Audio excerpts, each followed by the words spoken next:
যে বন্ধুরা দুপুরের খাবারে যে ভাত হয়ে গেছে, এখানে বোয়াল মাছের গামাখা ঝোল করেছি, আলু দিয়ে মাংসের মতো করে করেছি এটা। আর তার সাথে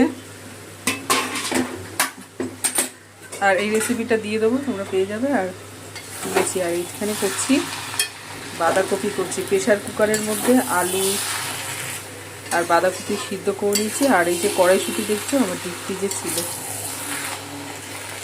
পেঁয়াজ আদা রসুন বাটা দিয়েই করছি, টমেটো পেঁয়াজ কুচি দিয়েছি, আর শেষে একটু গরম মশলা দিয়ে দিয়েছি। এবার দোকান থেকে একটা গরম মশলা নিয়ে আসে, খুব টেস্টি গরম মশলাটা, দাম একটু বেশি নেয়, লুজ গরম মশলা। এটা একদম জলটা শুকনো করে নিচ্ছি, তো এটা হলেই হয়ে যাবে, শুকনো শুকনো একটু করে নিই। এই বাঁধাকপি চচ্চড়িটা হয়ে গেলে খেতে বসে যাবো।